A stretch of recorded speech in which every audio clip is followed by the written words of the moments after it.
about nothing no more. Nothing, nothing. We don't talk about nothing no more. Feels like I've been doing way too much, babe. Feels like I've been walking through your stuff, babe. Over time, lately it's been getting... Hello, everybody. So, Normally I like working with a limited palette, but because I'm just trying to set out, I'm probably going to try to use as many colors as possible. And it's going to be a little bit hard on a brown bunny, but I'm going to do my best. We've got green grass, we've got a hose that's behind, and then I'm thinking about putting like a car tire. I haven't drawn it in yet, but I'm going to see if I can fit that in to give a sense of where we were seeing the bunnies. Oh my god. That is wonderful. No. you don't like the order they put it in? What are the flaws? On the correct way. So this one I added in and moved a few around. Yeah, shouldn't be this part be over here. This is the way they had it set up, except this one was a different color. German company. Yes, it is German. Should know. They're lovely. I apologize for the cereal or feeding of the cat sound in the background. I didn't realize it was happening. I was too focused on getting to finally, use the pencils. This wasn't my first time using colored pencils. Or specifically this brand even. Like, I've used the Faber-Castell's watercolor pencils before. This was my first time using the jumbo version, and I was interested in making sure that I used it beginning to finish and not just for a portion of the painting. In the past, when I've used watercolor pencils, I usually use them as a supplement and not as the main medium. And I was reminded why I don't do that, because building up the layers takes a really, really long time.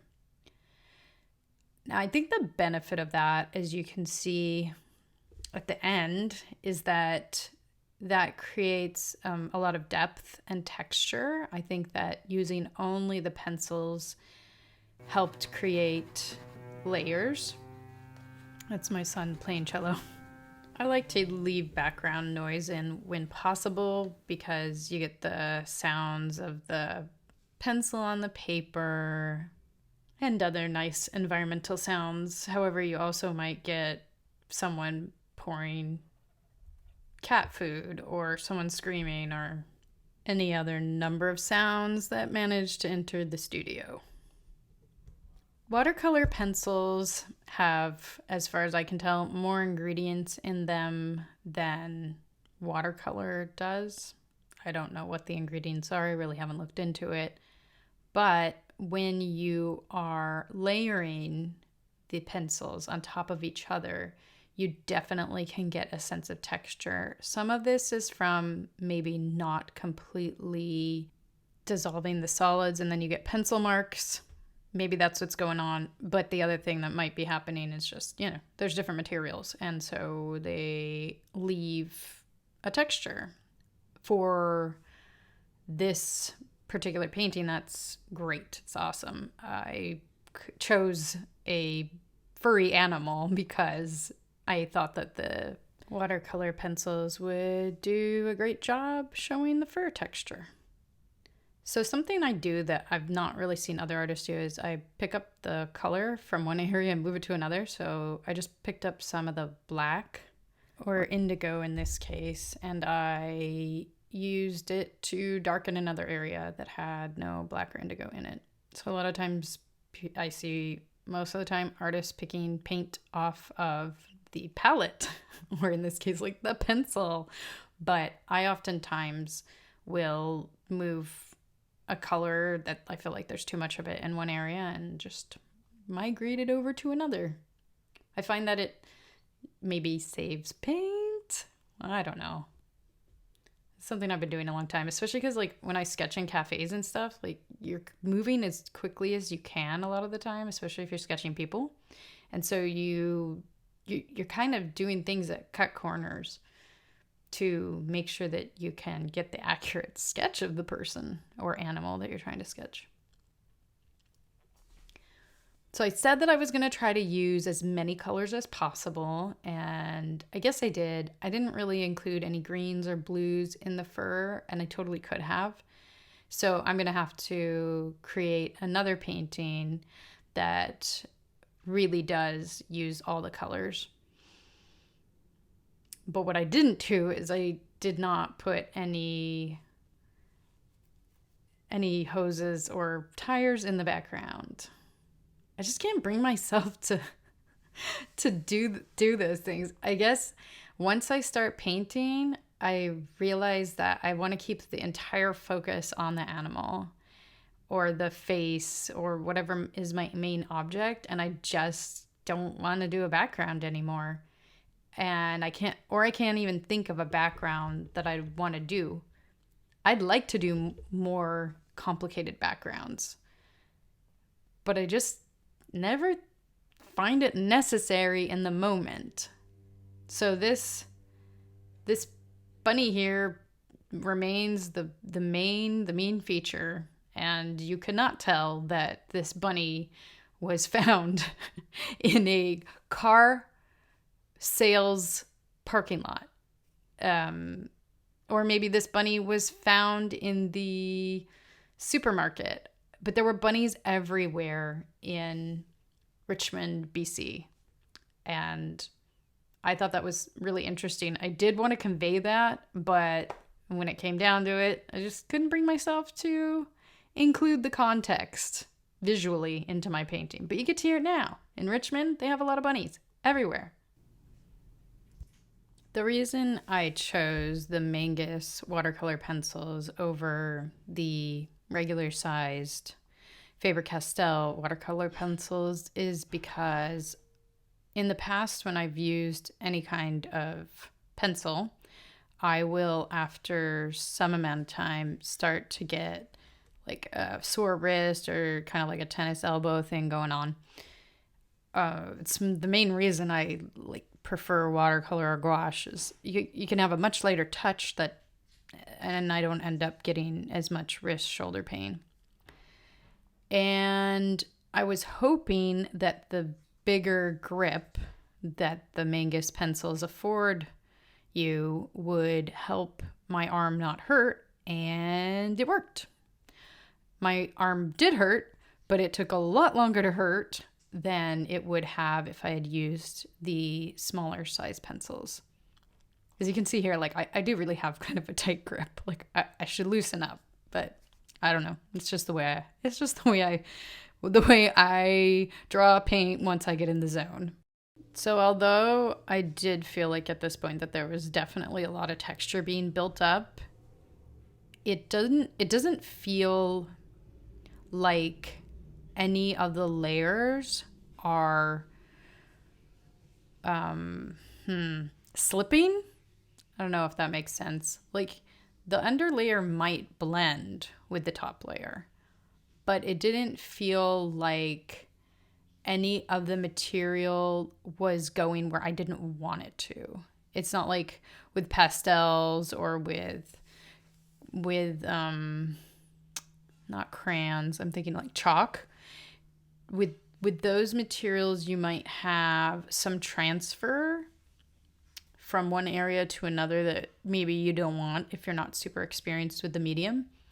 I didn't feel like that was happening. I felt like once I activated the color, it would kind of stay put where it was. And I purposely wasn't 100% activating the color because I did want to keep that texture. I mean, the first few layers, yeah, I definitely activated all the color. But when you get to this part here, where I'm really working on my values and trying to get my darks super dark and my brighter areas, super bright, I wasn't activating all of the layers. You may have noticed that I lay several different colors before I blend them. So indigo and then the walnut brown are two colors that I'm primarily layering in this area. And then I blend them together. In the lighter areas, I'm using warm gray 2, raw umber, burnt ochre, Vienna red. I think I'm using a bit of the warm gray 5 in the kind of the mid-tone areas as well. Adding watercolor pencil to a wet area really changes the consistency of the pencil. It applies very differently. So when I saturated the paper, I would take breaks to let things fully dry.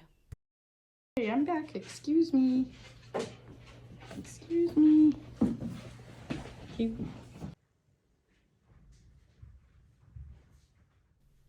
So for the purposes of this experiment, I wanted to make sure I used the Mangus watercolor pencils from start to finish.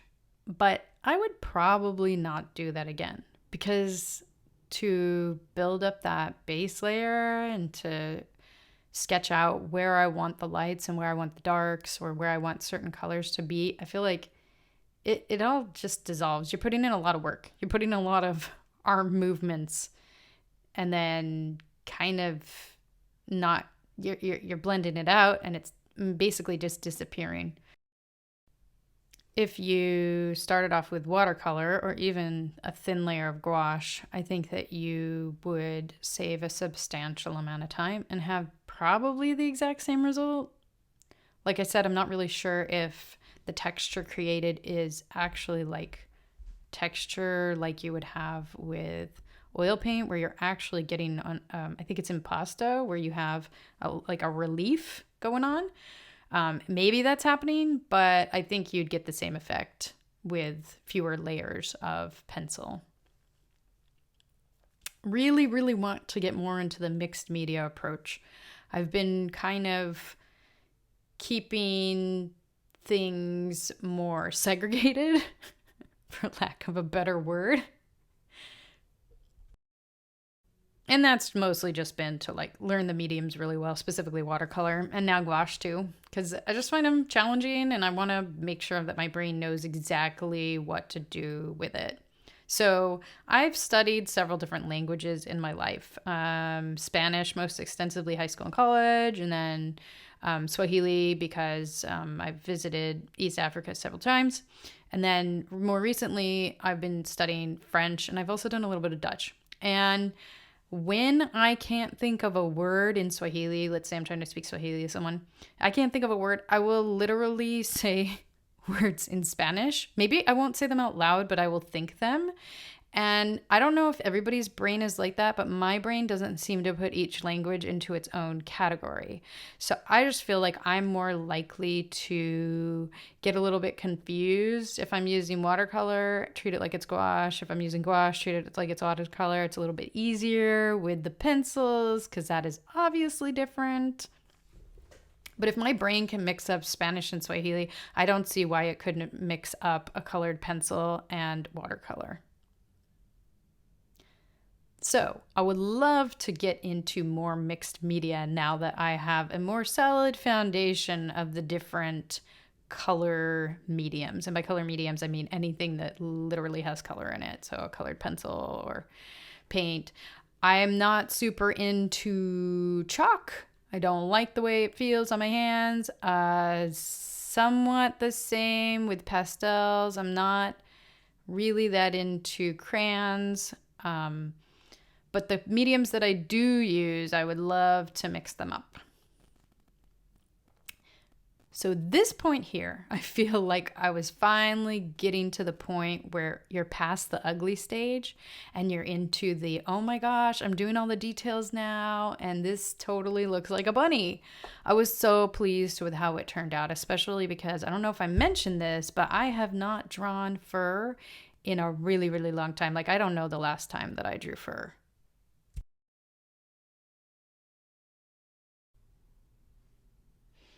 It's not like I don't like furry animals. I really do. But I just found myself more drawn to painting snails or bugs or something that's smooth and shiny, because it just worked better with watercolor. Or like whales. Anything that's actually in the water works great with watercolor. But now that I'm getting more into the pencil realm, maybe I will be painting, or I'm sorry, sketching. What is it when it's a pencil? What do you call it? I will be doing more art that includes furry animals if I'm going to be using colored pencils more.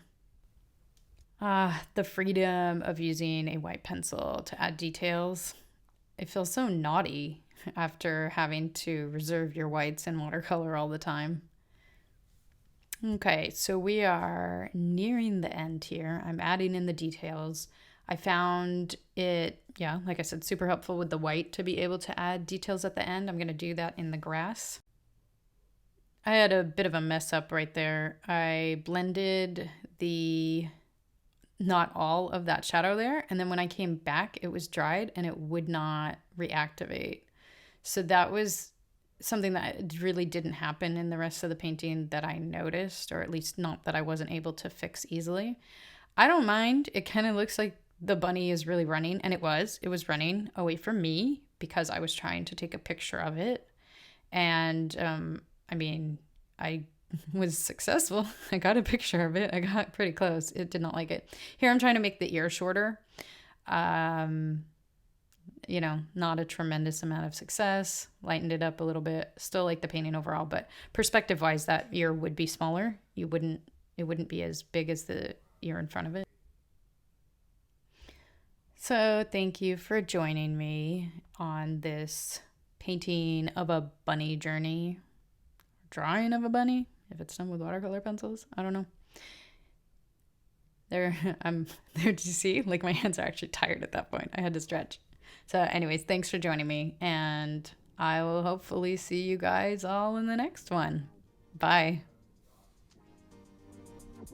Say